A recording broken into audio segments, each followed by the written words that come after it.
The Force is light and full of shadows. Darkness. Not the darkness of space, not the comfortable darkness of sleep. The darkness behind Darth Vader's eyes.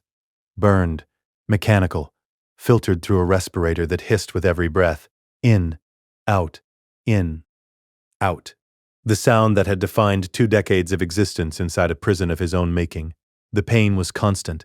The suit pressed against ruined flesh. The mask sealed over a face that barely qualified as human anymore. And through it all, the memories. Then, abruptly, a different darkness. The interior of a Republic shuttle. The roar of twin jet engines. The vibration of atmospheric entry rattling through the hull. Anakin Skywalker stood at the front of the passenger compartment, one hand braced against the bulkhead, watching through the viewport as Christophsis grew larger below. The crystalline planet gleamed like a shattered jewel, all sharp angles and refracted light. He was preparing himself mentally for the battle. The siege had been grinding on for weeks. The Separatists had them pinned. Obi-Wan was down there somewhere with what remained of their forces, probably doing something irritatingly clever and self-sacrificing. Anakin had a headache. Something felt strange, off. Like the moment before lightning strikes, when the air goes thick and your skin prickles with static. He dismissed it. Battle nerves. Exhaustion. He'd been fighting for months without real rest. Then the memories came. Not gradually. Not gently. Like a flood breaking through a dam. White lightsabers cutting through darkness. Twin blades, reverse grip. A fighting style he'd taught someone. Yellow eyes meeting his through the broken transparasteel. A voice distorted and mechanical, and his Ahsoka. A frozen crash site. Snow covering everything. Clone trooper helmets half buried in ice, painted with distinctive orange and white markings. His mechanical hand. Wrong, that was wrong. His hand wasn't mechanical. His hand was flesh and bone and holding a white lightsaber. Igniting it, the blade humming in the cold, knowing she was gone. A Jedi temple at night. The grand staircase, a 13-year-old girl walking down the steps, her shoulders squared, her head high, walking away, not looking back. Him standing at the top of the stairs, saying nothing, doing nothing, watching her leave. The sound of a respirator. In, out, in, out. A Sith temple collapsing. Stone and dust and darkness. A blade, her blade, in his hand as he walked away from rubble that had just swallowed the only person who'd said, "I won't leave you, not this time." And he'd said. Anakin staggered. His hand slipped from the bulkhead. He caught himself against a support beam, his knees buckling. A clone trooper nearby, one of the 501st, he recognized the blue markings, reached out instinctively. "General? Sir, are you?" "I'm fine." The words came out harsh. Automatic. "I'm fine. Just give me a moment." The trooper hesitated, then stepped back. Anakin's hands were shaking. He knew who was about to walk down that ramp. The shuttle shuddered as the landing gear deployed. Through the viewport, he could see the landing platform, scarred with blaster fire, littered with debris from the ongoing siege. Obi-Wan was already there, standing with his usual infuriating composure, his robes somehow still mostly clean despite the fact that he'd been in a war zone for weeks. The shuttle touched down with a slight jolt. The rear ramp began to descend. Anakin couldn't breathe, not because of the suit. There was no suit. He wasn't Vader. He was Anakin Skywalker, 22 years old, Jedi Knight, hero with no fear. But because he knew what he'd lost, what he would lose. What he had spent 23 years in a walking coffin mourning. The ramp finished extending. Dust swirled in the wind, and Ahsoka Tano walked down it. 14 years old, Togruta, orange skin marked with white. Her lekku, montrals. He corrected himself automatically, the way she would correct him years from now when he made that mistake. Were still short, still growing. She wore the standard Padawan robes, slightly too large for her frame. Her hands were empty, but he could see the lightsaber clipped to her belt. She moved with confidence, not arrogance. Confidence, the walk of someone who'd been told her entire life that she was exceptional and had decided to believe it. She walked directly to him. Not to Obi-Wan, though Obi-Wan was closer. To him. Her eyes met his. And she said, exactly as he remembered, exactly as the file in his memory labeled, "First meeting Christophsis, 22 BBY. Recorded, "Are you Master Skywalker? I'm Ahsoka Tano, your new Padawan learner." In the canonical timeline, in the timeline that Vader remembered, that Anakin now remembered with perfect and terrible clarity, he said, "I'm what? No, no, no. I don't have a Padawan." In this timeline, he said nothing. He stood there, staring at her, and his eyes were doing something they hadn't done in 2 decades. They were filling. Obi-Wan noticed. Of course, Obi-Wan noticed. Obi-Wan Kenobi was the most perceptive man Anakin had ever known, which was both his greatest virtue and his most irritating quality. "Anakin?" Obi-Wan's voice carried the particular tone that meant he was concerned but attempting not to show it. "Are you?" Anakin didn't hear him. He crossed the distance between himself and Ashoka in 3 strides. Dropped to one knee so he was level with her face, and put both arms around her, held on. Ashoka went completely rigid. She had never met this man. He was a stranger. He was, by all accounts she'd heard in the temple, the most powerful Jedi alive, the chosen one, the hero with no fear, the general who'd won impossible victories across the Outer Rim. And he was on his knees in the middle of a combat zone, in front of his former master and a platoon of clone troopers, holding her like she was the thing that had kept him alive. Because she was. Because in another life, another timeline, she had been exactly that. The one bright point in decades of darkness. The proof that what he'd been could survive. The student who'd taken everything he'd taught her and made it into something better than he'd ever managed. And he had tried to kill her. The memory of Malachor burned in his mind. Her voice saying, "I won't leave you, not this time." His voice, Vader's voice, mechanical and cold, saying, "Then you will die." He had walked away from her broken body under the rubble of a Sith temple, and felt nothing. Or told himself he felt nothing. The lie he'd lived in for so long he'd almost believed it. "Master Skywalker?" Ahsoka's voice was small, uncertain. "I don't. Are you?" Anakin pulled back. He looked at her directly. And he said, with a clarity and certainty that came from knowing exactly how this story could end, and deciding it would end differently, "You are going to be extraordinary, and I am going to keep you alive. Both of those things are true. Do you understand?" Ashoka blinked. Yes. It wasn't the answer she'd expected. It wasn't the reaction anyone had prepared her for. The briefing from Master Yoda had been characteristically cryptic. "Young Skywalker, teach you he will. Ready for him you must be." Unconventional, his methods are. This wasn't unconventional. This was unprecedented. Anakin stood, turned to Obi-Wan. His eyes were dry now, but his jaw was set with a resolution that Obi-Wan had never seen before. Not the hot resolve of Anakin about to do something reckless. The cold, careful resolve of a man who had already decided how this ends. "She's mine. She stays with me, and we have a battle to finish." Obi-Wan studied him. Obi-Wan Kenobi had known Anakin Skywalker since he was 9 years old. He knew Anakin's moods, his tells, the particular frequency of his recklessness and his warmth. He knew when Anakin was angry, when he was afraid, when he was trying to hide something. What he'd just witnessed didn't fit any known frequency. Anakin had just greeted a Padawan he'd never met before, like she was a soldier returning from presumed death. He'd knelt in front of her, Anakin Skywalker, who chafed under the authority of the Council and barely tolerated being corrected by Obi-Wan himself, and made a promise that sounded less like a teacher accepting a student and more like a father swearing an oath. Obi-Wan filed this away. He said nothing, because saying something would not produce a useful answer, and Obi-Wan Kenobi was above all things a patient man. But he watched. He would keep watching. "Of course," Obi-Wan said mildly. "Though I believe the Council's intention was that she train with both of us, a joint apprenticeship, as it were. The Council can take their intentions and—" Anakin stopped himself, glanced at Ahsoka, modified his language. "The Council isn't here. We are. And we have a separatist army bearing down on our position with a deflector shield we can't penetrate, and heavy cannons that were just sabotaged by a traitor in our own ranks." Obi-Wan's eyebrows rose fractionally. "I hadn't told you about Slick yet." "You were about to." "I was. But how did you—" "Lucky guess." Anakin turned toward the edge of the platform, where the crystalline spires of Christophsis rose like frozen lightning. In the distance, the sound of artillery fire echoed.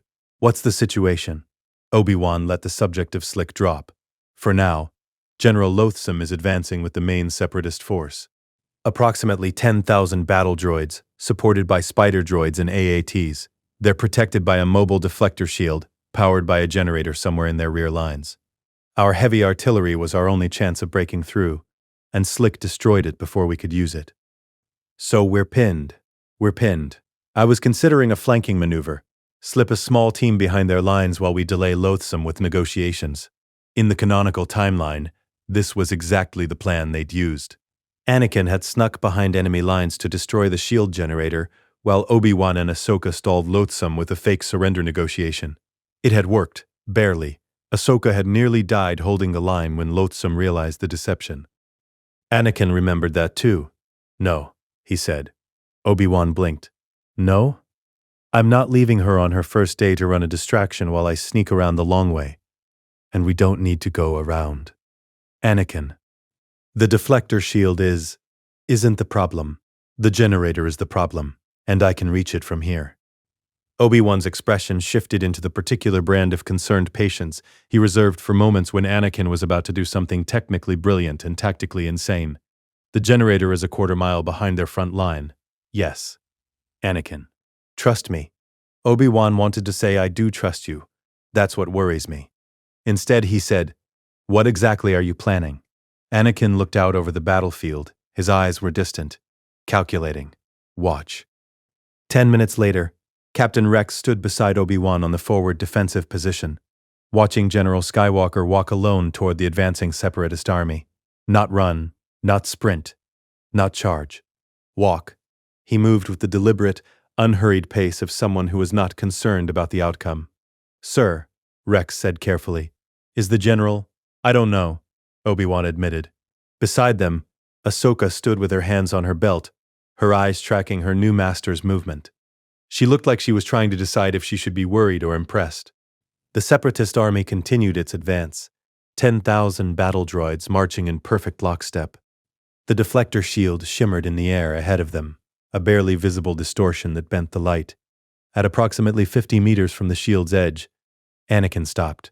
He stood there for a moment, completely still. Then he raised both hands and reached out. Rex had served under General Skywalker for months. He'd seen the general do things that shouldn't be possible. He'd seen him leap 30 feet straight up to board a Separatist gunship. He'd seen him deflect blaster bolts while running full speed through a kill zone. He'd seen him sense an ambush 3 seconds before it happened and save an entire platoon. He had never seen this. The air around the general's hands began to shimmer, not visibly, not in a way you could point to and say there, that's what's different. But every clone trooper watching felt it, a pressure building, like the moment before a thunderstorm breaks. The deflector shield flickered, just once, just for a second. Then it flickered again. General Loathsome, watching from his command position half a mile behind the front line, saw his tactical display suddenly light up with warnings. The shield generator, the massive house-sized machine that powered the mobile deflector field, was experiencing cascading failures across multiple systems. Primary power couplings, offline. Magnetic field anchors, destabilizing. Cooling systems, critical malfunction. What's happening? Loathsome demanded. Get me a status report. A tactical droid turned its blank face toward him. Sir, the shield generator is experiencing unexplained mechanical failures. All systems are failing simultaneously. I am unable to determine the cause. Find the cause. The shield flickered again. Held. Flickered. Collapsed. The shimmering barrier vanished like a soap bubble popping, and 10,000 battle droids suddenly stood fully exposed on an open battlefield, with no cover and no protection. Loathsome stared at his tactical display in disbelief. Impossible, he breathed. On the Republic defensive line, Obi-Wan turned to Rex. Did he just... I think so, sir. From here? Obi-Wan looked back at Anakin, who was still standing with his hands raised, his posture absolutely calm. How? Obi-Wan wasn't asking Rex. He was asking the universe. The universe didn't answer. But Ahsoka did. He's pulling it apart, she said quietly. Both Obi-Wan and Rex turned to look at her. What? Obi-Wan asked. Ashoka was staring at Anakin with an expression of intense concentration. I can feel it. Through the Force. He's not moving the generator. He's not crushing it. She struggled for the words. He's finding every piece, every bolt, every power coupling, every magnetic lock. And he's just unfastening them, one by one. That's impossible, Obi-Wan said. The precision required, the power.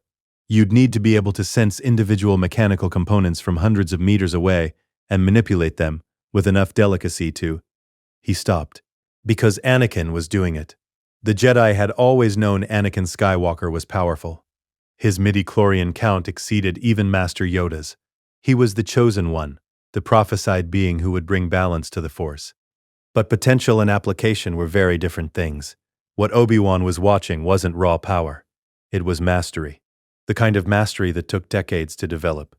The kind of precision that required absolute control and absolute confidence. Anakin had been a Jedi Knight for barely 2 years. This was the work of someone who'd been doing it for far, far longer. Obi-Wan filed that away too. The list was getting long. The moment the shield collapsed, Anakin's expression changed. The surgical patience vanished. What replaced it was something older. Colder. He looked at the droid army standing fully exposed in front of him. The army that, in another life, had marched to murder the clones under his command, had been part of the machine that destroyed the Republic and tried to kill his Padawan, and he swept both arms wide. The droid army didn't fall one by one. It fell in sections. Like dominoes struck by an invisible hand, entire rows of battle droids crumpled and collapsed. They rolled. They tumbled. They crashed into each other in cascading waves of metal and sparking circuits. Anakin walked through them. He didn't run, didn't rush, just walked, his hands still moving in small, precise gestures. And everywhere he gestured, droids fell. He walked past the first wave, the second, the third. Spider droids tried to target him. Their targeting computers couldn't lock. Their legs buckled beneath them before they could fire. AATs swiveled their main cannons. The cannons twisted, bent, pointed at the ground. Anakin kept walking. Behind him, the 501st watched in absolute silence. Captain Rex stood perfectly still, his helmet hiding his expression, his hand resting on his DC-15 rifle but not raising it because there was nothing to shoot. The general was handling it. Cody, Commander Cody of the 212th, Obi-Wan's second-in-command, stood beside Rex. He'd served with Obi-Wan long enough to have a pretty good sense of what Jedi could and couldn't do. This didn't fit any known parameters. "I've never seen him do that," Rex said quietly. "I don't think any of us have," Cody replied. On the defensive line, Ahsoka stood with her hands still on her belt, watching her master dismantle an army. She could feel the Force rolling off him in waves. She'd trained at the Jedi Temple her entire life. She knew what powerful looked like. Master Yoda, lifting the fallen pillar in the archives. Master Windu's Vapid form during demonstrations. This was different. This wasn't just power. This was power that knew exactly what it was doing. Power wielded with the confidence of someone who'd done this before. Many times before, she made a mental note. This was what she'd come here to learn. General Worm Loathsome stood in his command post and watched his tactical display turn red. Every unit, every droid, every vehicle, all of them offline or destroyed. In under 15 minutes. By one Jedi. His tactical droid stood beside him, unusually silent. Even the droid seemed to understand that what they were witnessing defied probability. "Sir," the droid said eventually, "I recommend immediate withdrawal." "There's nothing left to withdraw," Loathsome said. His voice was flat, defeated. "Then I recommend surrender." Loathsome looked out the viewport of his command post. The Jedi was still walking, getting closer. He was maybe 300 meters away now, cutting through the wreckage of the army like a farmer walking through wheat he'd already harvested. "Prepare a white flag," Loathsome said. "Signal surrender to the Republic forces." "Yes, sir." Loathsome kept watching the Jedi approach. He'd fought Jedi before. He'd fought Obi-Wan Kenobi, who was considered one of the finest military tacticians in the Republic. He'd studied the combat records of Jedi Knights and Masters across the galaxy. Nothing in those records had prepared him for this. The Jedi reached the command post, stopped at the base of the platform, looked up. His eyes were blue, calm, utterly without mercy, but also without malice. He wasn't angry. He was just finished. Surrender. Anakin Skywalker said. It wasn't a request. Loathsome surrendered. That evening, after the prisoners had been processed and the Republic forces had secured the captured separatist positions, Anakin found Ahsoka sitting on a ridge overlooking the crystalline spires of Christophsis. The sun was setting, turning the city into a landscape of refracted orange and red light. She didn't turn when he approached, just kept looking out over the view. Anakin sat down beside her. For a moment, neither of them spoke. Then Ahsoka said very quietly, "You didn't need me at all today." Anakin looked at her. That's not what today was about. He was silent for a long moment. In another life, she would leave the Jedi Order at 13. She would walk away down the temple steps, alone, because the institution she devoted her life to had abandoned her to protect itself. In another life, she would survive Order 66 by faking her own death and leaving her lightsabers behind in the snow. In another life, she would spend 15 years as Fulcrum, an intelligence operative for the rebellion, working in the shadows, always alone. In another life, he would try to kill her. In this life, he was going to do everything in his power to make sure none of that happened. Making sure tomorrow still exists, he said finally. Ahsoka frowned slightly. I don't understand. You will. She didn't look satisfied with that answer. But she didn't push. They sat together on the ridge, watching the sun set over Christophsis, Master and Padawan, and neither of them knew yet just how different this timeline would be. But Anakin knew, and he was going to make sure it stayed different, no matter what it cost. The first week passed in a blur of missions. The Clone Wars didn't pause for personal revelations. The Separatists didn't care that Anakin Skywalker was carrying the memories of a life he'd never lived. The galaxy kept turning, and the Republic kept fighting. Christophsis secured, they moved to Teth, then to Rhodia, then to a dozen other systems whose names blended together in the constant grind of hyperspace jumps and combat drops and brief exhausted rest periods in between. Ahsoka adapted quickly. She was everything Anakin remembered, and nothing like it. She was younger than he'd remembered, not physically, but emotionally. She had the energy and confidence of someone who hadn't been broken yet, hadn't been betrayed yet, hadn't learned that the galaxy was crueler than the temple had prepared her for.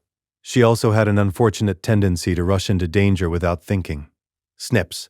What did I tell you about charging a platoon of super battle droids without backup? They were in the cargo hold of the Resolute, their assigned Venator-class Star Destroyer. Ahsoka was sitting on a supply crate, holding a back-to-patch to her shoulder where a blaster bolt had grazed her.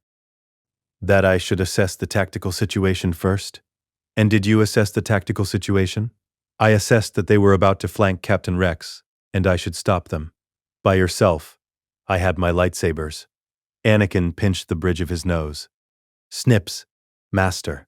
You can't protect everyone if you get yourself killed. She looked up at him. Her expression was defiant but not defensive. You do it all the time. That's different. How? Because I know exactly what kills me, and it isn't battle droids. Because I have 23 years of experience that you don't. He didn't say any of that. Because I'm older and more experienced. And because he stopped himself. Started again. Look, you're brave. You're talented. You're probably going to be better than me someday. But right now, you're 14. You're still learning. And I need you to trust that when I tell you something is too dangerous, it's not because I think you're weak. It's because I've seen what happens when people we care about take unnecessary risks. Ahsoka studied him. There was something in his voice. Something that didn't match the words. An old grief, an old fear. She didn't understand it, but she heard it. Okay, she said quietly. I'll try to be more careful. Thank you. He reached over and adjusted the back-to-patch. It wasn't strictly necessary. The medics had already treated her, but he did it anyway. Ahsoka led him, and in that moment, sitting in the cargo hold of a Star Destroyer in the middle of a war, something shifted between them. Not trust. Trust would take time, but the beginning of it. 2 weeks after Christophsis, Anakin called Ahsoka to a private training session. She arrived in the main cargo hold to find him standing in the center of the open space, his arms crossed, waiting. Close the door, he said. She did. What do you feel right now, he asked. Ahsoka blinked. I feel ready to train? Before that, she paused, considered. I feel uncertain. You haven't told me what this session is. Good. That's the first lesson. She waited. Uncertainty is not an enemy. It's data. Your body is telling you to pay attention. That's not weakness.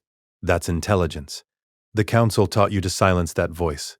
I'm going to teach you to listen to it. Ahsoka frowned. Master Yoda said that fear leads to... I know what Yoda said. And he's right. Fear can lead to the dark side if you let it control you. But the solution isn't to pretend you're not afraid. The solution is to understand what you're afraid of and why. He started walking in a slow circle around her. Tell me what you're feeling right now, not what you think you should feel, what you actually feel. I'm confused. This isn't how training usually works. What else? I'm a little nervous.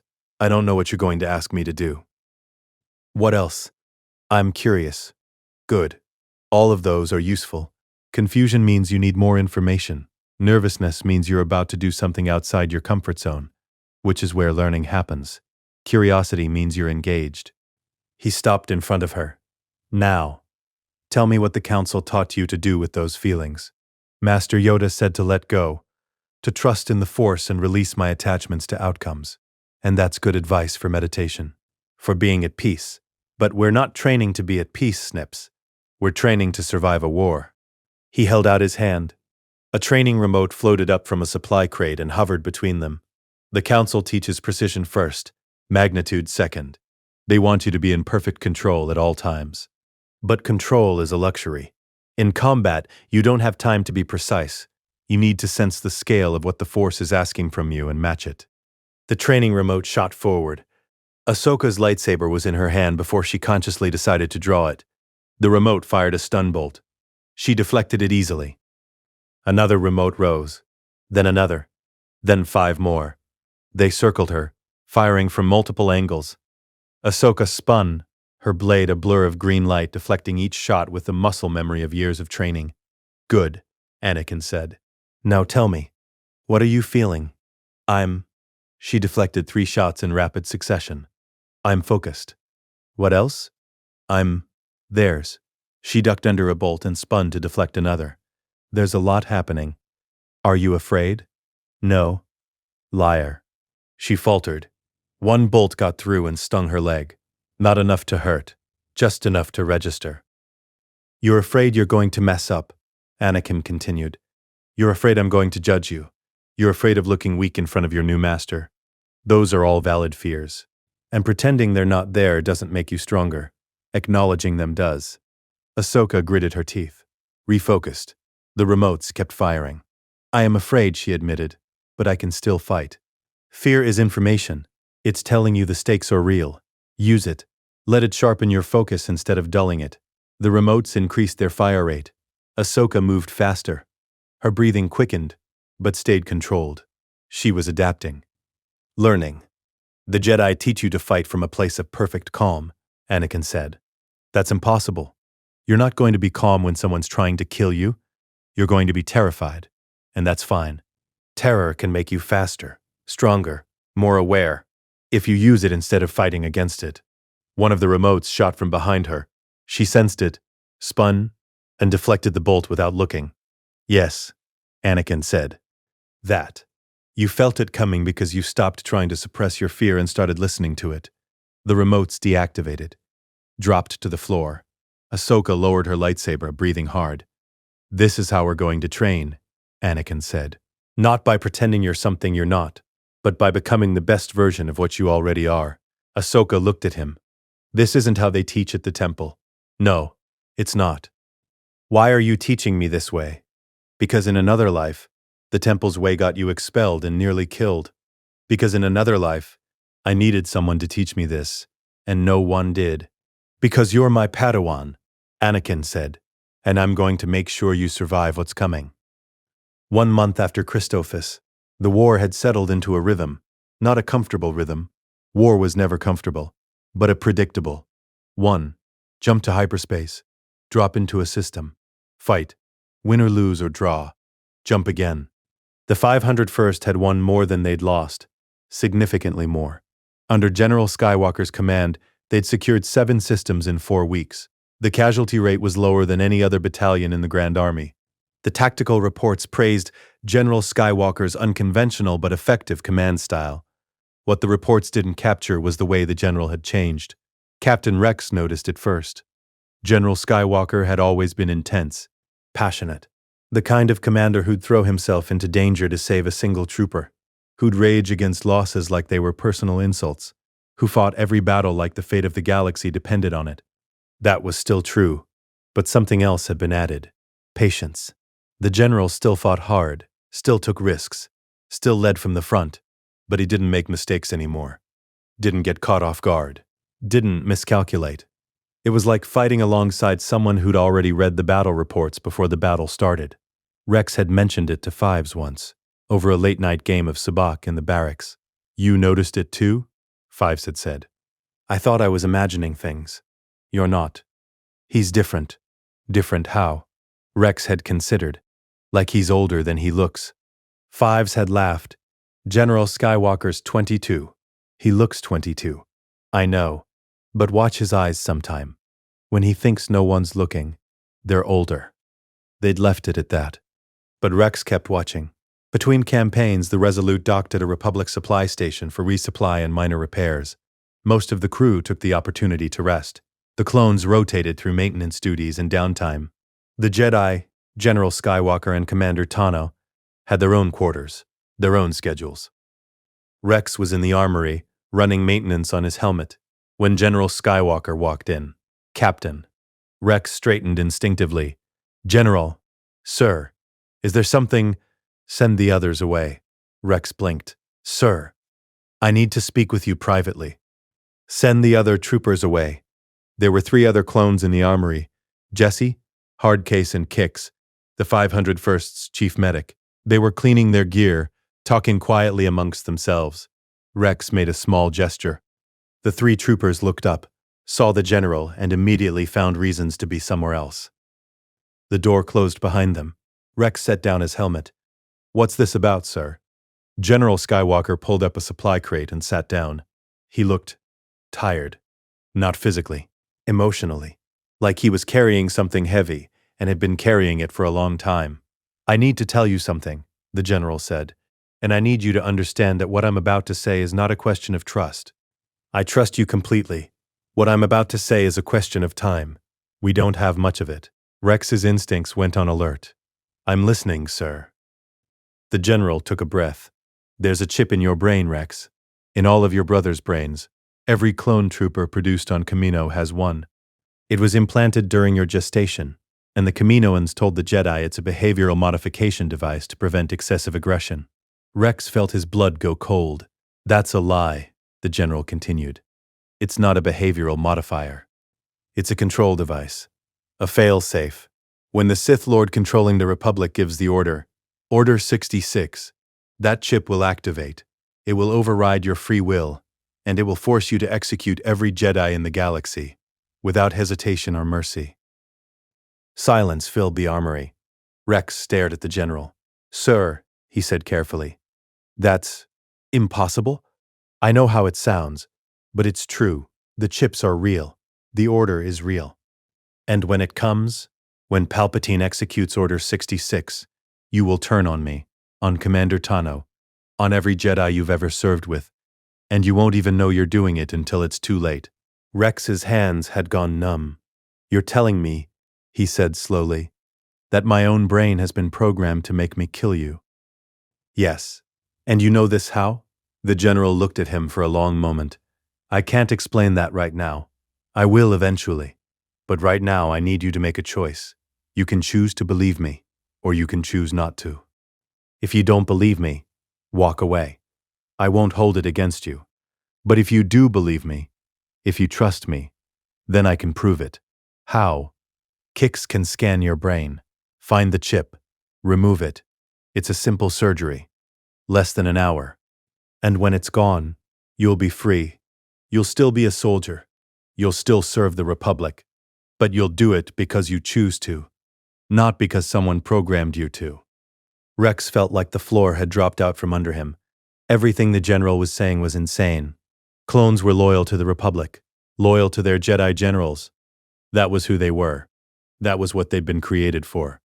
Except, Except the general had never lied to him. Not once. And there was something in his voice, something that sounded like grief, like he was describing something he'd already seen happen. "Where is it?" Rex asked. "The chip. Near your brainstem. And Kix can remove it?" "Yes. I've already confirmed it's surgically accessible. The procedure is safe. It won't damage your cognitive function or your memory. You'll still be you. Just free." They were shaking slightly. "If this is true," he said quietly, "if every clone has one of these chips, then every single man in the Grand Army is a walking time bomb aimed at the Jedi." "Yes. And you want to remove them. All of them. Starting with the 501st. Starting with you." Rex looked up, met the general's eyes. "Kix," he said. "You said Kix can do the surgery. He's the best medic I've ever worked with. I trust him completely." "Then we do it tonight." The general nodded. "I'll bring him in. We'll use a private medical bay. No official record. This stays between us until we're ready to expand." "How many, sir? How many of my brothers are you planning to save?" "All of them, Rex. Every single one." Kix arrived 30 minutes later. The medical bay was small, tucked away in a maintenance corridor that saw little traffic. The equipment was older but functional. Private. Rex sat on the examination table. He'd removed his armor, wearing only his black bodysuit. His helmet sat on the table beside him. Kix stood next to a medical scanner, his expression carefully neutral. The general stood near the door, his arms crossed, watching. "Kix," Rex said, "the general's going to explain something to you. I need you to listen. Don't interrupt. Don't argue. Just listen. And then we're going to prove it." Kix looked between them. "Prove what?" The general explained. He told Kix about the chips, about Order 66, about what would happen when the order was executed, about the Kaminoans lying to the Jedi, about the conspiracy that stretched back to before the Clone Wars even started. Kix listened. When the general finished, Kix was silent for a long moment. Then he picked up the medical scanner. "Lie down, Captain." Rex lay back on the table. Kix positioned the scanner over his head, adjusted the settings. The scanner hummed to life. Kix stared at the display screen. His expression went very, very still. "Kix," Rex said, "what do you see?" Kix didn't answer immediately. He adjusted the scanner, looked closer, enhanced the image. When he finally spoke, his voice was barely above a whisper. "There's something there, just where the general said it would be. It's organic tissue interwoven with circuitry.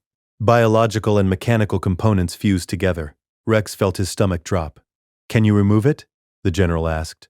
Kix looked up. His eyes were wide, shocked.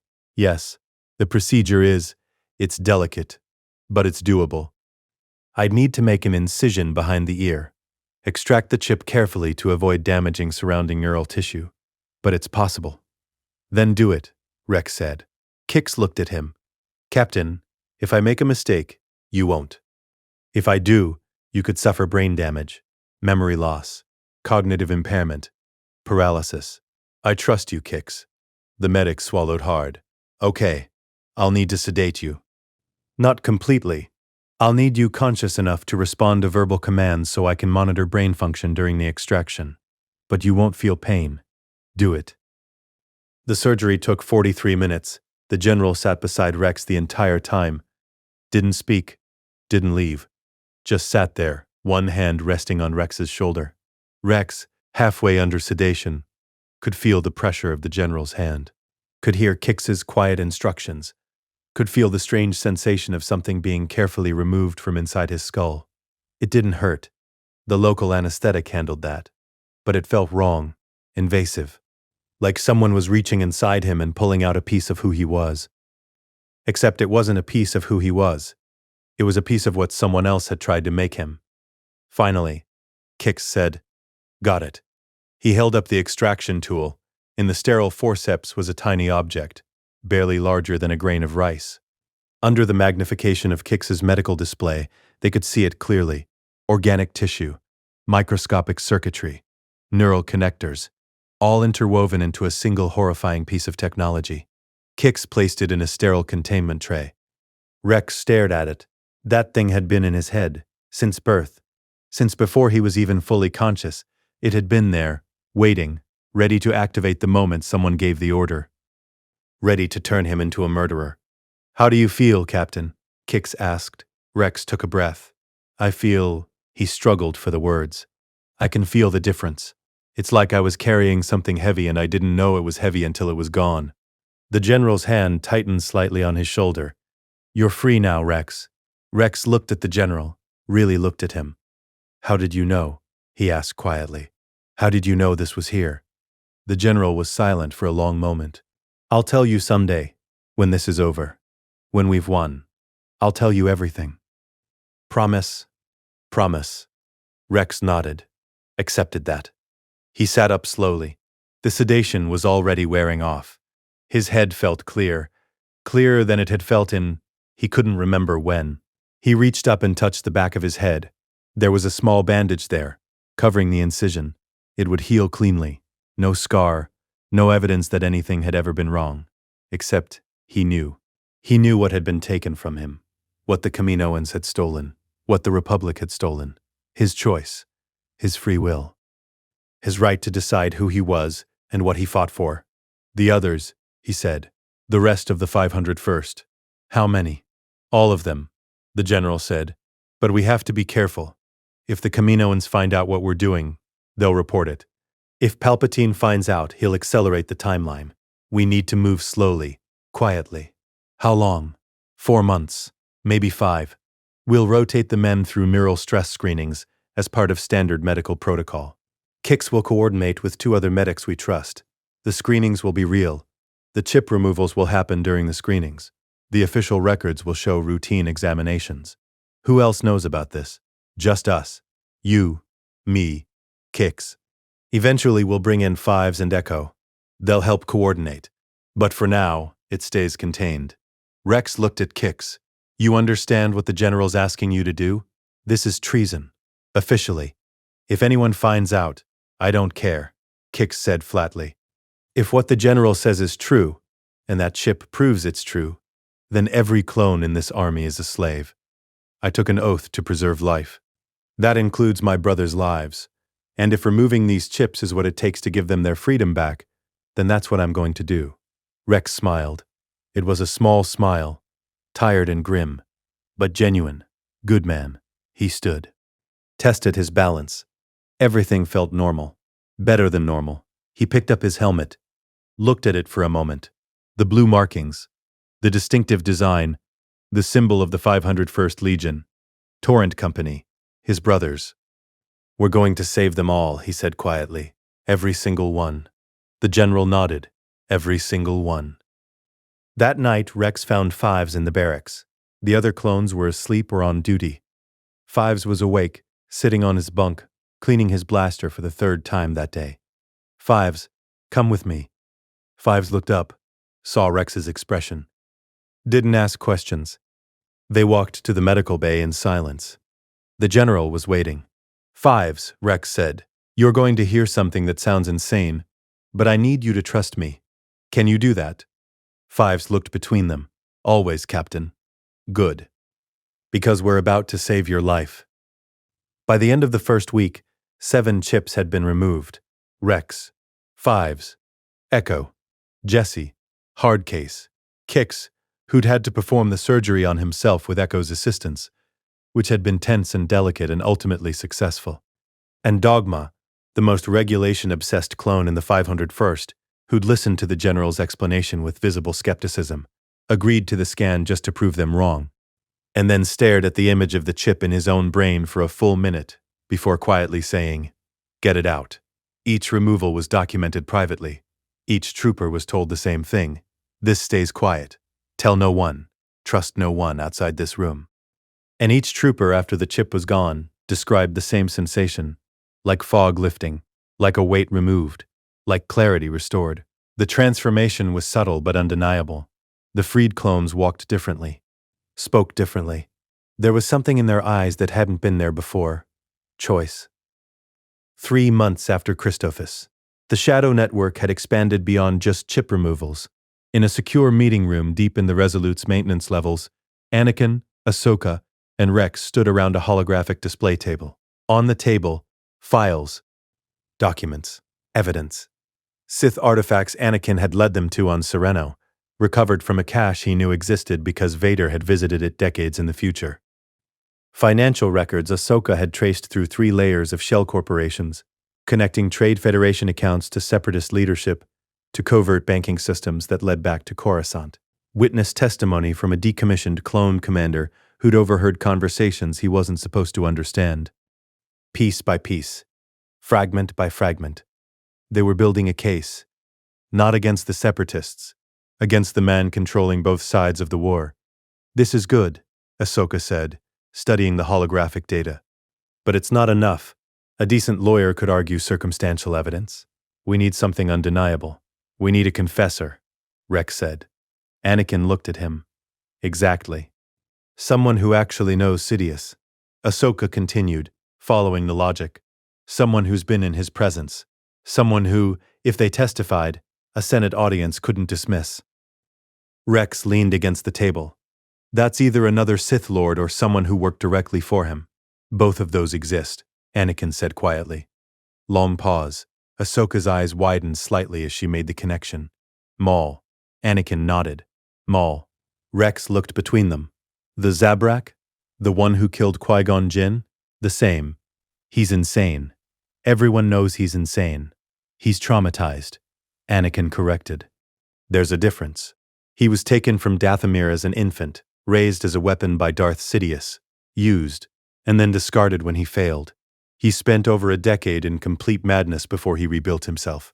His hatred of Sidious is real. Old. Deep." "And you think he'll cooperate?" Ahsoka asked. "I think he'll cooperate if we offer him something he wants more than freedom.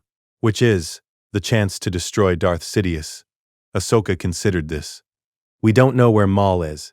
Intelligence reports put him somewhere in the Outer Rim, but his exact location—" "Mandalore," Anakin said. Both Ahsoka and Rex looked at him.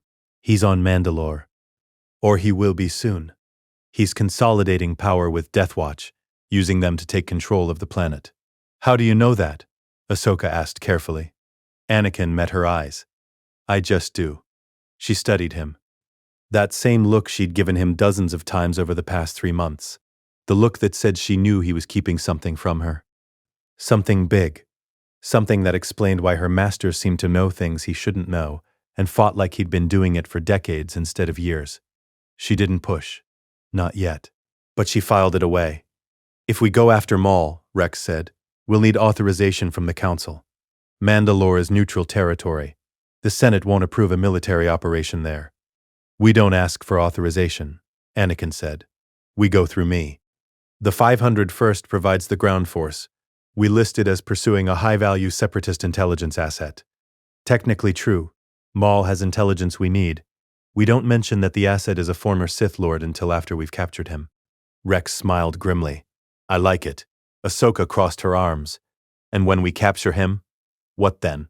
"Then we make him an offer. He cooperates as a witness. He provides testimony about Sidious's identity and operations. In exchange, his life. No imprisonment. He's free to go after Sidious falls. You trust him to keep that deal? I trust him to hate Sidious more than he wants anything else. That's enough." The mission to Mandalore took 2 weeks to plan. Anakin didn't request permission from the Jedi Council. He simply filed a mission report through military channels, pursuing intelligence asset, limited engagement, 501st deployment only. The bureaucracy approved it without question. General Skywalker's tactical record spoke for itself. Obi-Wan, watching from afar, noticed the mission report and raised an eyebrow. Mandalore. Anakin was going to Mandalore, without authorization, without consulting the Council. Obi-Wan considered intervening. Then he remembered the past 3 months. The way Anakin had changed. The way he fought with a precision and patience that shouldn't exist in someone so young. The way he looked at Commander Tano like she was something precious and breakable that he was determined to protect. Obi-Wan didn't know what was happening, but he trusted Anakin, so he let the mission proceed, and filed it away on his increasingly long list of things that didn't make sense. Mandalore's capital city of Sundari gleamed in the afternoon sun. The city was a monument to peace. Cube-shaped buildings, transparent domes, gardens in the sky. The new Mandalorians had built it as a rejection of their warrior past, and it showed in every architectural choice.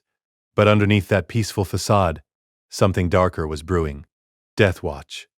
The terrorist organization that wanted to return Mandalore to its warrior traditions. They were consolidating power, moving through the shadows, preparing for a coup. And at the center of it all, Maul. The 501st deployed quietly, no full-scale invasion, just a small strike team. Anakin, Ahsoka, Rex, and a squad of freed clones. They moved through the lower levels of Sundari, following intelligence that Ahsoka had pieced together from intercepted Death Watch communications. Maul was in the royal palace. He'd taken it 3 days ago in a lightning coup. Duchess Satine was imprisoned. The government was in chaos, which meant the timing was perfect. They found him in the throne room.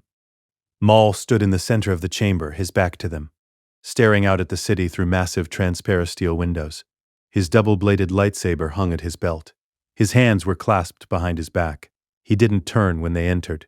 "I wondered," he said quietly, "when you would come." Anakin stepped forward. Ahsoka flanked left.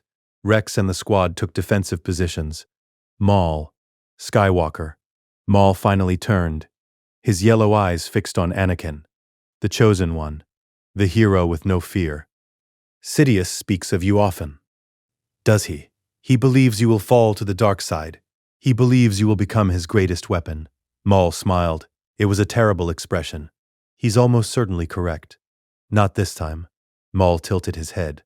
"So certain, so confident. But I can feel it in you, Skywalker. The anger, the fear, the attachment to things you cannot protect. You are everything the Jedi fear, everything Sidious desires." "You're wrong." "Am I?" Maul's hand moved toward his lightsaber. Anakin didn't move, didn't draw his own weapon. "I'm not here to fight you, Maul. I'm here to offer you a deal." That stopped him. Maul's hand hovered over his lightsaber hilt. "A deal. I know who Darth Sidious is. I know what he's planning, and I'm going to stop him. But I need proof. Undeniable, irrefutable proof that will hold up in front of the Senate and the Jedi Council. Proof that can only come from someone who's been in his presence, someone who knows him. You want me to testify against my former master?" "Yes." "In exchange for what?" "Your life. Your freedom. You cooperate, you provide testimony. And when Sidious falls, you walk away. No imprisonment. No execution. You're free to go wherever you want." Maul stared at him. Then he laughed. It was a harsh, bitter sound that echoed through the throne room. "You think I care about freedom? You think I want to simply walk away? I think you want Sidious dead more than you want anything else in this galaxy." The laughter stopped. Maul's expression went very still. "Yes," he said quietly. "I do." "Then help me kill him." A long silence. Maul looked at Ahsoka, then at Rex, then back at Anakin. "You're not like the other Jedi," he said finally. "They would have tried to arrest me, to bring me to trial for my crimes. You're offering me a deal, a transaction, because I'm practical, and because I know that the right enemy is sometimes more valuable alive than dead." Maul smiled again. This time it was genuine, almost respectful. "Very well, Skywalker. I accept your deal. I will testify against Darth Sidious. I will provide everything I know about his identity, his operations, his plans. And in exchange, you will let me watch him die." "Agreed." Maul deactivated his lightsaber. Let it hang at his belt. "But know this, when Sidious falls, I will not simply disappear. I have my own plans for this galaxy. My own vision. And someday, Skywalker, you and I may find ourselves on opposite sides of a very different war. I'll worry about that when the time comes." "Fair enough." Maul walked toward them. Rex tensed. The clones raised their weapons slightly. Anakin raised his hand. "Stand down." They lowered their weapons. Maul stopped in front of Anakin, extended his hand. After a moment, Anakin took it. They shook, and the most unlikely alliance in the galaxy was formed. On the journey back to Coruscant, Ahsoka found Anakin standing alone in the observation deck of the Resolute. He was staring out at the stars, his arms crossed, his expression distant. She walked up beside him, didn't say anything, just stood there. "Finally, you knew where Maul was. You knew exactly where to find him, and you knew he'd accept the deal." Anakin didn't look at her. "Yes." "How?" A long pause. I can't tell you yet, Snips. Someday. But not yet. She nodded slowly. Is it the same reason you knew about the chips? The same reason you fight like you've been doing this for decades? He finally looked at her. Yes. Okay. I trust you. I don't understand what's happening. I don't understand how you know the things you know, but I trust you. So I'll wait. And when you're ready to tell me, I'll be ready to listen. He reached over and put his hand on her shoulder. Thank you, Ahsoka. She smiled. That's what Padawans are for, right? Trusting their masters even when their masters are being weird and mysterious? He laughed. Actually laughed. Something like that. They stood together in the observation deck, watching the stars stream past, and for the first time in 3 months, Anakin felt like maybe, just maybe, this was going to work. They had the chips. They had the evidence. They had Maul. Now they just needed to survive long enough to use it.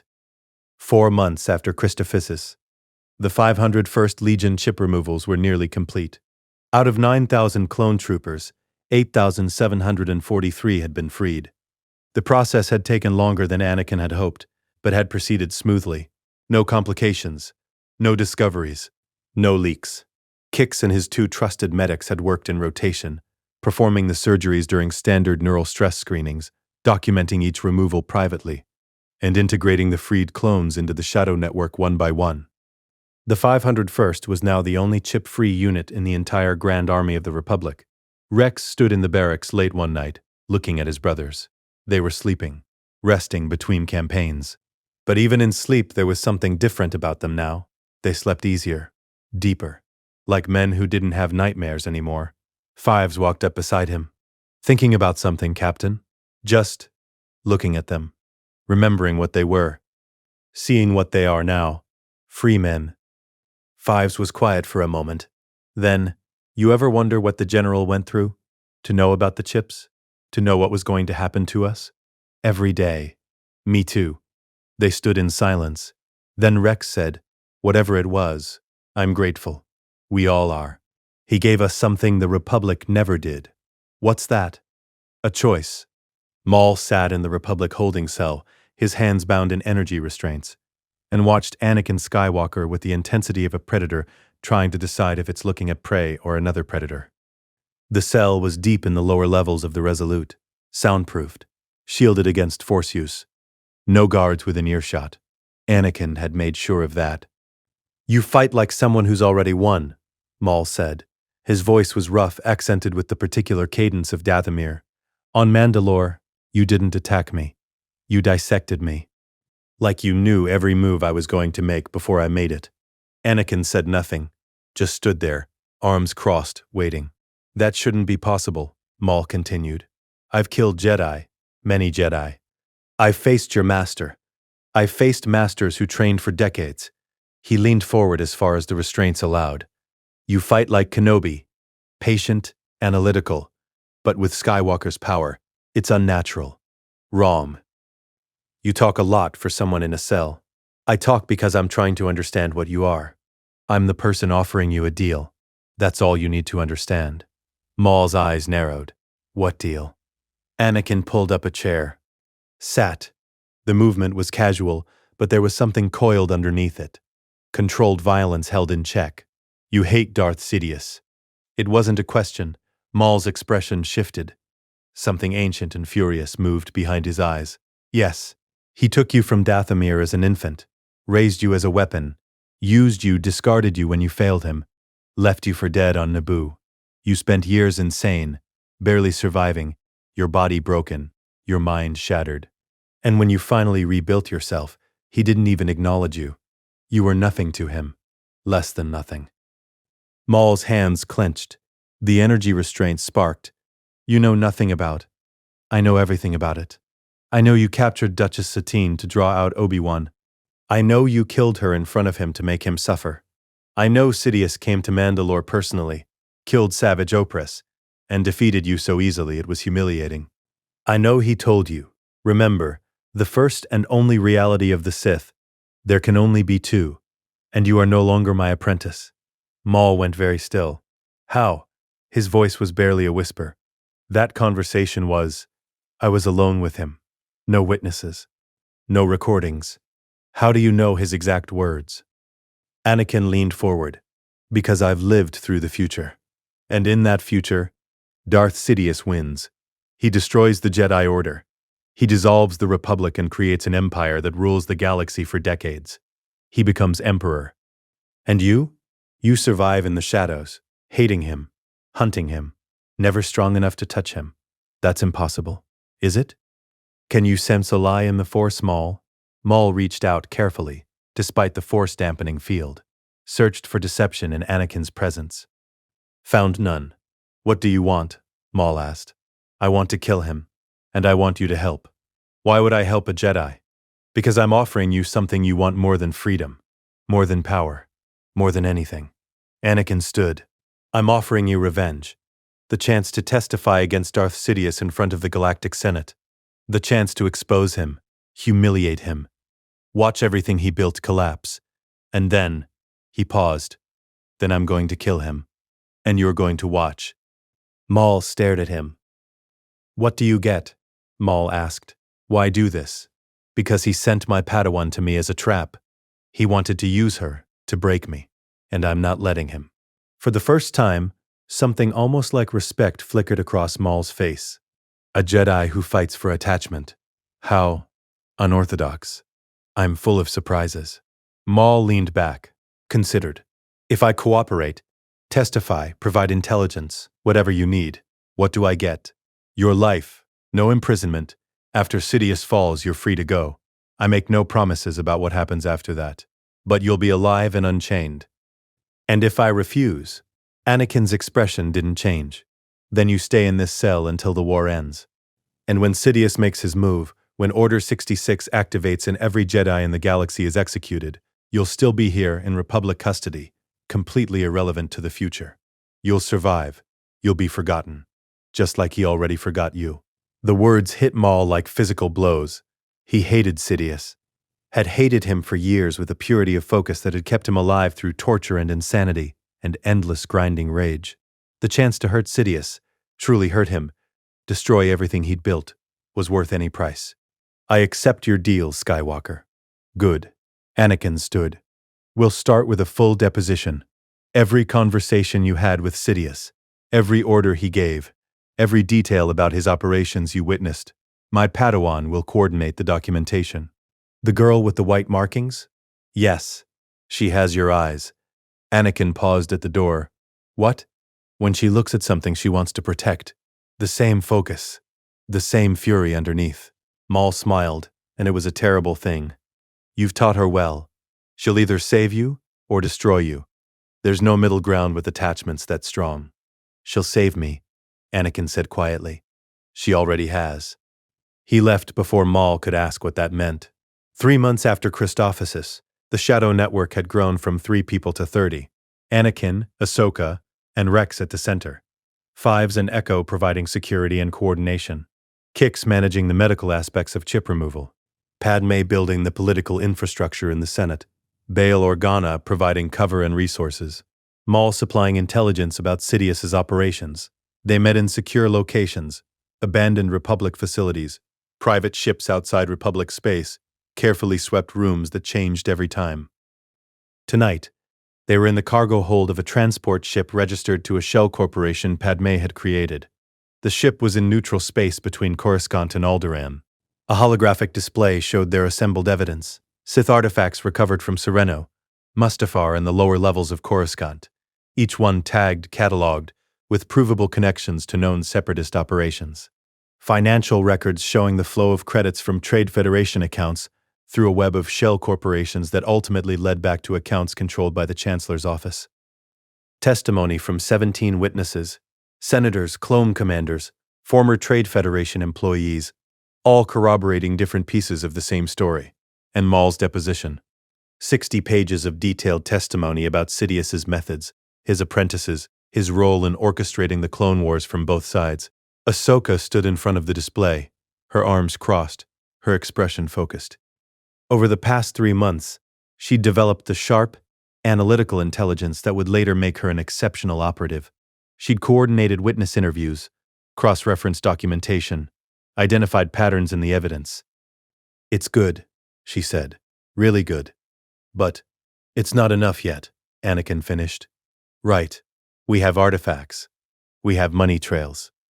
We have Maul's testimony, which is credible but can be dismissed as the word of a known Sith and war criminal. What we don't have is irrefutable proof that Palpatine is Sidious. Rex pulled up another section of the display. What about the Camino connection? We've got evidence that Tyrannus placed the clone order. We've got evidence that Tyrannus was Dooku. And we've got Maul's testimony that Dooku was Sidious's apprentice. That proves Sidious exists and was controlling the Separatists, Ahsoka said. It doesn't prove Palpatine is Sidious. He's got plausible deniability. He can claim he was being manipulated, too. Then we need someone who actually knows, Five said. He'd been standing near the back, listening carefully. Someone who's been in the room when Palpatine took off the mask. The Separatist Council, Anakin said. Newt Gunray. San Hill. Any of them have seen Sidious directly through hologram. They could confirm his identity. Rex pointed out. No. But if we capture one of them, we're already hunting war criminals, Ahsoka said. The Republic would support that mission. We just need to pick the right target. She was calling in from Coruscant, from her apartment. I've been building the Senate coalition. 22 senators who I trust completely. When we're ready to move, they'll call for emergency hearings. We'll have the votes to establish an independent investigation. How long until we're ready? Bail Organa asked. His hologram appeared beside Padme's. Anakin looked at the evidence display. At the months of work. At the network they'd built. Soon, he said. We're close. We just need one more piece. Ahsoka turned to look at him. And if we don't get it, if Palpatine realizes what we're doing before we're ready, then the timeline compresses, and we move anyway. That's not a plan, Sky Guy. It's the only plan we have. The assassination attempt came 4 days later. Ahsoka was on Alderaan, attending a diplomatic function with Senator Organa. It was supposed to be routine, a peaceful gathering, minimal security threat, an opportunity to make contact with a potential witness who worked in the Trade Federation's financial division. She was in a secondary meeting room, talking with the witness, a nervous Moon accountant who'd noticed irregularities in certain accounts, when Rex's instincts saved her life. He'd been standing by the door, ostensibly as her security escort, but actually scanning the crowd with the hypervigilance of someone who'd spent 3 months operating a covert intelligence network in the middle of a war. The assassin was a Kubaz, excellent eyesight, patient, skilled with long-range weapons. He'd positioned himself in the crowd with a perfect angle to the secondary meeting room's window. Rex saw him before he raised the weapon.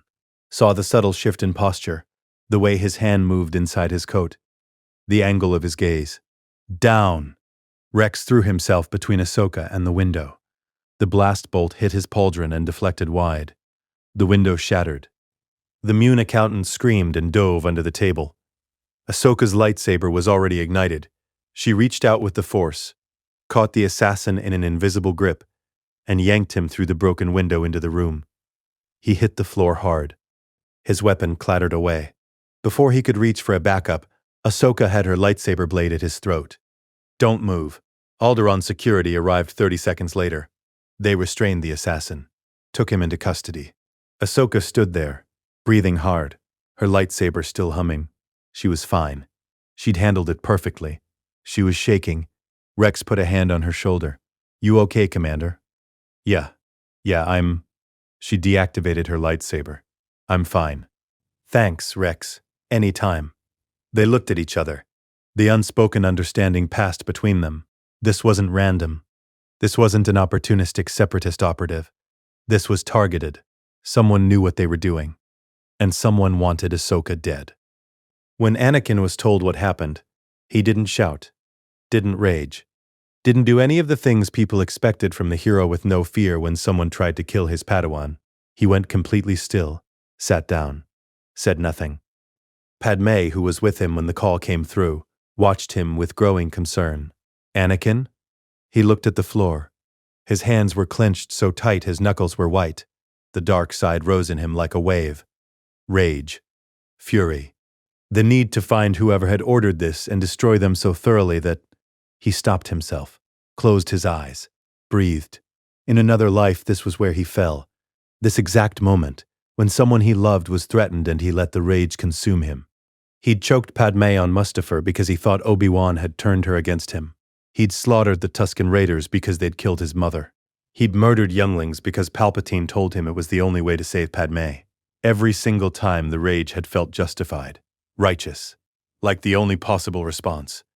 And every single time it had made everything worse. "Anakin," Padme said again more urgently. He opened his eyes. They were blue, not yellow. Blue. "I'm okay. You're not." "I will be." He stood. "We need to move faster." Palpatine knows. He's realized we're a threat. He tried to remove Ahsoka because she's the anchor keeping me from falling, which means he's scared. And when cornered, scared people are dangerous. We're done being almost ready. We're moving now. Tonight, get bail. Get your coalition. Start the Senate hearings. I'll handle the rest. "Anakin, what are you going to do?" He looked at her, and for just a moment she saw it, the shadow of something older and colder, and far more dangerous than the man she'd married. "I'm going to end this." The Shadow Archive was transmitted at 0300 Coruscant Standard Time. 22 senators received encrypted data packages simultaneously. Each package contained the full evidence dossier, Sith artifacts with provable connections to the Chancellor's office, financial records, witness testimony, Maul's deposition. Bail Organa received his package and read it for 45 minutes without stopping. Then he called Padme. "This is if even half of this is true." "It's all true," Padme said. "I've verified everything personally. We need emergency hearings, now, before Palpatine can react. I'm already drafting the motion." Obi-Wan Kenobi received his package in the Jedi Temple. He'd been meditating in his quarters when the console chimed with an incoming encrypted transmission. He opened it, started reading. 20 minutes in, he stopped, closed his eyes, reached out through the Force to confirm what he was reading. Found only truth. He called Anakin. "How long?" Obi-Wan's voice was carefully controlled. Too controlled. "Since Christophsis." A long silence. "You've been investigating the Supreme Chancellor, the Sith Lord, for 3 months. You've assembled a network. You've gathered evidence. You've been operating a covert intelligence operation without telling the Council. Without telling me, yes. Why? Because if I'd told you, you would have told the Council. The Council would have debated. And while they were debating, Palpatine would have activated Order 66, and every Jedi in the galaxy would be dead. You could have trusted me, Anakin, could I?" The question hung between them. Obi-Wan wanted to say yes, of course. Always. But he thought about the past 3 months. About all the times Anakin had done something unusual, and Obi-Wan had filed it away instead of asking directly. About all the times he'd noticed something was different, and chosen to wait instead of pushing. "I suppose that's fair," Obi-Wan said quietly. "What happens now? Now we finish it.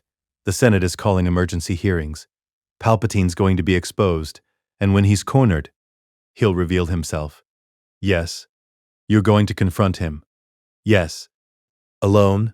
"No. I'm bringing Ahsoka." Obi-Wan's voice sharpened. "Anakin. She's 14 years old. She's the reason I'm still standing. She's the reason any of this worked. She deserves to be there when we end it. This is madness. This is the only way it works. You know it is. A Sith Lord that powerful. We need overwhelming force, and Ahsoka and I fight better together than I've ever fought with anyone else. I'm coming too." Anakin paused. "Obi-Wan, I'm coming. That's not negotiable. You're my brother, Anakin, and I'm not letting you face a Sith Lord without backup." Something loosened in Anakin's chest. Something he hadn't realized was tight. "Okay. Thank you. Where and when?" "Chancellor's office." "Tomorrow morning. The Senate hearings start at 0900. Palpatine will be in his office preparing his response. That's when we move. I'll be there." The transmission ended. Anakin stood alone in his quarters on the Resolute. Through the viewport, he could see Coruscant growing larger as they approached. Tomorrow, he would face the man who'd destroyed his life, the man who'd orchestrated the Clone Wars, murdered the Jedi, created an empire, and turned Anakin Skywalker into Darth Vader. Tomorrow, it ended, one way or another.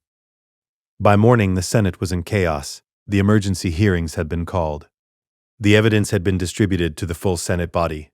Journalists were reporting from the rotunda, their cameras capturing senators shouting at each other, demanding explanations, calling for investigations. Master Ahsoka stood at the central podium, trying to maintain order, but the noise was overwhelming. Senator Orn Free Ta was on his feet, his jowls quivering. "This is an outrage. The Chancellor should be here." "Where is he?" "The Chancellor," Maz Ahmeda said carefully, "is in his office reviewing the allegations and preparing his response." Padme stood in her pod. Her voice carried across the chamber with the particular authority she'd developed over years of Senate work. "These are not mere allegations. This is documented evidence of the most serious crimes imaginable. Treason, war crimes, conspiracy to commit genocide. The Senate has a duty to investigate immediately." "I move," Bail Organa said, "for an immediate vote to suspend the Chancellor's emergency powers pending investigation." The vote was called. It wasn't unanimous. Too many senators owed their positions to Palpatine. Too many had profited from his policies. But the majority voted yes. The emergency powers were suspended, and in his office Darth Sidious felt it, the first real threat to his plans in decades. He stood from his desk, looked out over the Coruscant skyline. His expression was calm, but his presence in the Force shifted. The mask was coming off. Anakin and Ahsoka walked through the Senate district together. They wore their field gear, not robes, practical clothing for what was coming. Rex and a small escort of 500 First Troopers walked behind them, far enough back to give them space but close enough to respond if needed. "You ready, Snips?" Ahsoka looked up at him. "Are you?" He smiled. It was a complicated expression, grief and determination, and something that might have been hope. "I've been ready for this since the moment you walked down that shuttle ramp. I still don't understand what that means. Someday I'll tell you. When this is over." They reached the Chancellor's office. The guards outside stepped aside. They recognized General Skywalker and Commander Tano, heroes of the Republic. The doors opened. Palpatine was behind his desk. He looked up as they entered. His expression was the perfect blend of concern and confusion. "Anakin." "Commander Tano, this is unexpected. I assume you've heard about the Senate hearings?" "We've heard," Anakin said. Palpatine stood. "It's a terrible situation. These accusations are baseless, of course. A coordinated attack by my political enemies. But I assure you—" "Stop." Palpatine stopped. Anakin took a step forward. "I know who you are. I know what you are. And I know you already know that I know, because you tried to have her killed 3 days ago." A very long silence. Palpatine's expression didn't change. But something shifted in the room. The temperature seemed to drop. "Anakin," he said carefully, "I don't know what you think you've discovered, but—" Darth Sidious, Dark Lord of the Sith, Master of the Clone Wars, the man who's been playing both sides against each other for decades. The man who took a 9-year-old boy from Tatooine and spent 13 years grooming him to become your apprentice. Palpatine's eyes flickered. Just for a moment. Then he smiled. It was a different smile. The real one. The one that belonged to something very old and very cold and utterly without mercy. "I wondered," he said, "when you would finally arrive." The grandfatherly warmth vanished from his voice. What remained was Darth Sidious in full, ancient, contemptuous, brilliant. "How long have you known?" "Long enough, and yet you didn't tell the council. Didn't report me. Didn't try to arrest me. You built a case instead. Gathered evidence. Coordinated witnesses. Very un-Jedi-like." Ahsoka's hand moved to her lightsaber.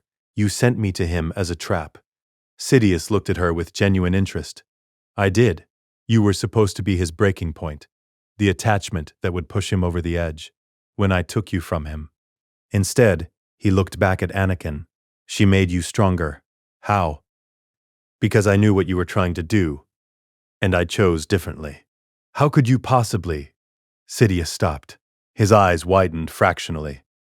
"You've seen the future. Somehow. You know what happens. I know what happened. In another timeline.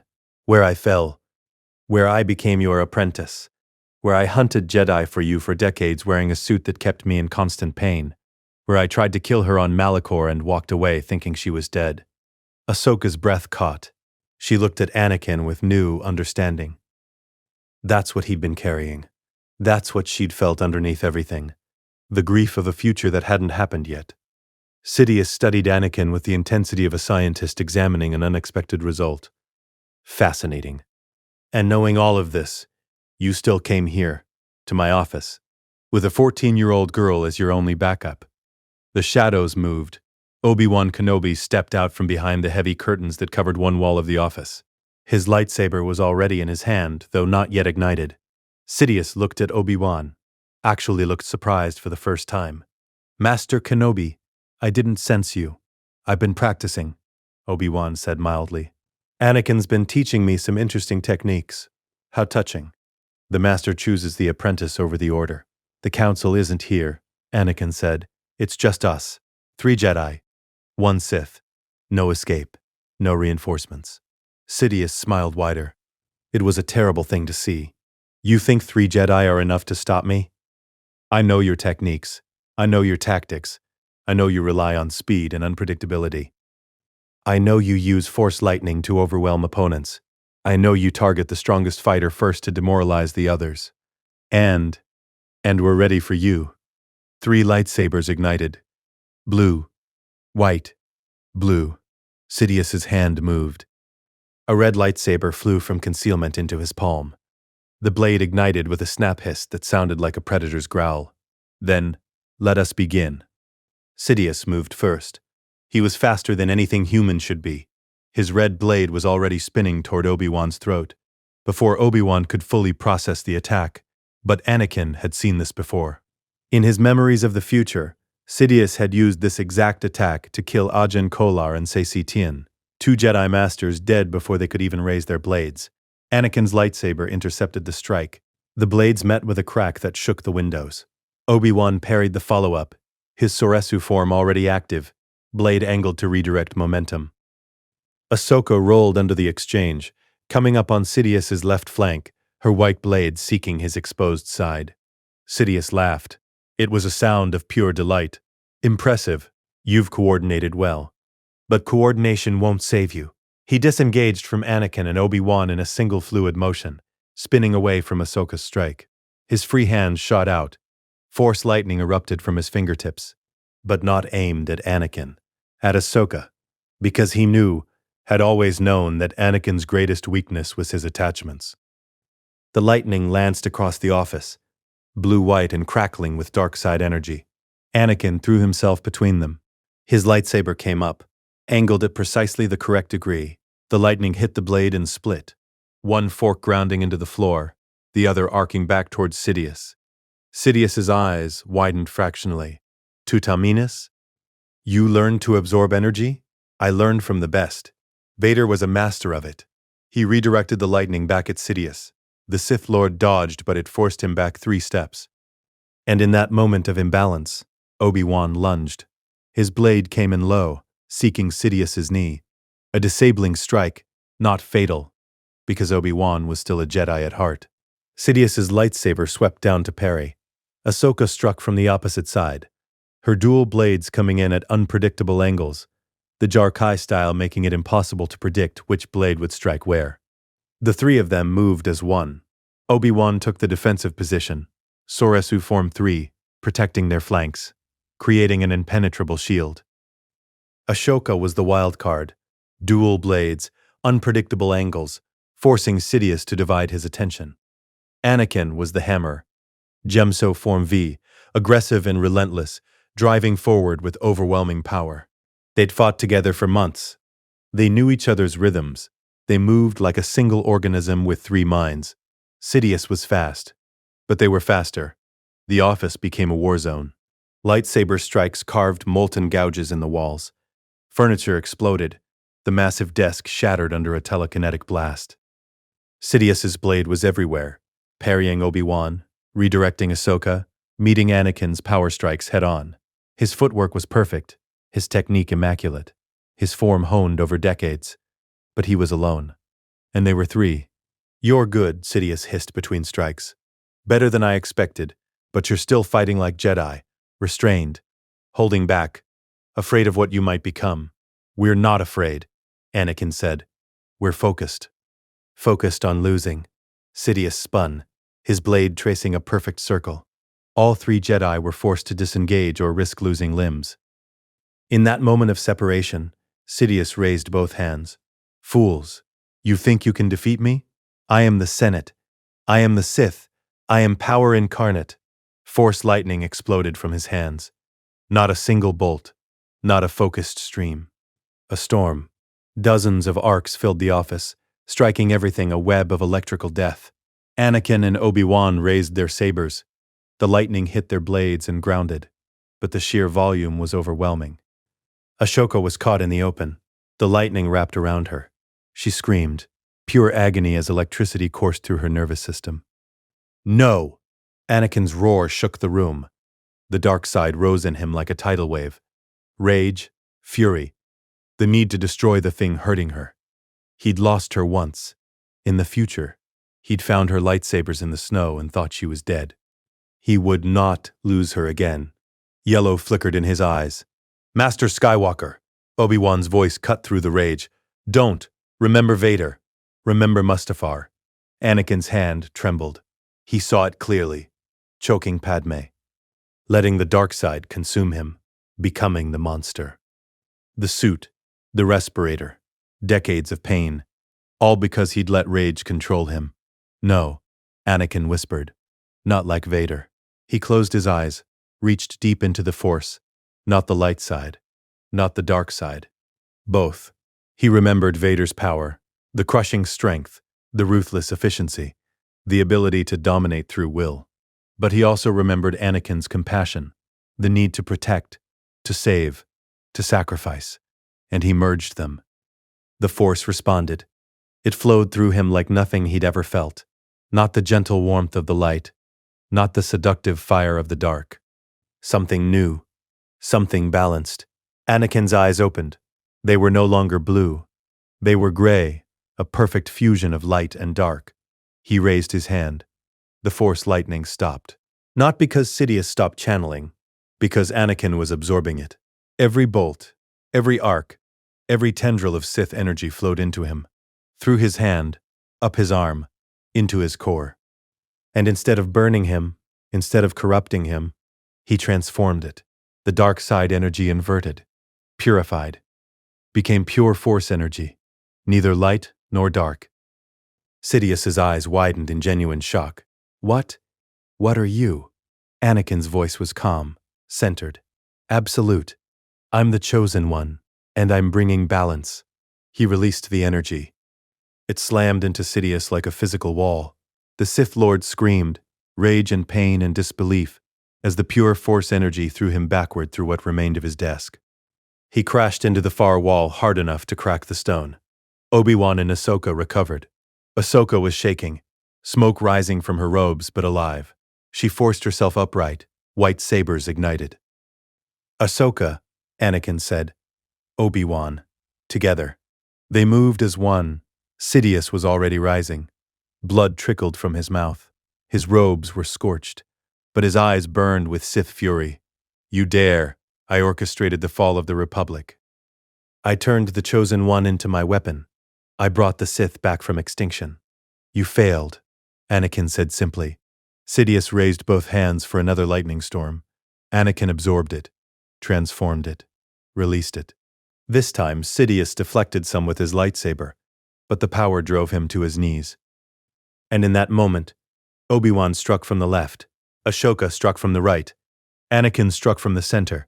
Sidious couldn't block all three. His lightsaber caught Obi-Wan's strike. His left hand unleashed a force push that deflected Ahsoka's blades. But he had nothing left for Anakin. Anakin's blade, glowing with strange gray-blue light, pierced through Sidious's chest. The Emperor gasped. Obi-Wan's blade came through his side. Ashoka's white blade struck from the right. 3 lightsabers. Blue, white, gray, all piercing the same body. Sidious looked down at the blades, then up at Anakin. Blood bubbled on his lips. Impossible. The prophecy said I'd bring balance. It didn't say how. Sidious's eyes dimmed. His presence in the Force, that vast, oppressive darkness, evaporated. His body fell. The 3 Jedi pulled their blades free and stepped back. Silence filled the ruined office. Anakin collapsed. The gray faded from his eyes, leaving only blue. His legs gave out. Ahsoka and Obi-Wan rushed to his side. Anakin. Obi-Wan checked his pulse. Anakin, stay with us. I'm okay. Just tired. That took more than I expected. Ahsoka was crying. From the lightning burns and from relief. You did it. We did it. He's dead. It's over. Anakin's eyes closed briefly, opened again. It's finally over. Together they looked down at Palpatine's corpse. The man who'd orchestrated a galactic war, who'd manipulated the Republic and Separatists, who'd nearly destroyed the Jedi Order. Dead. What now? Ahsoka asked quietly. Now, Obi-Wan said, we tell the galaxy the truth. 6 months later, Naboo's sun set over the lake country, painting the water gold and crimson.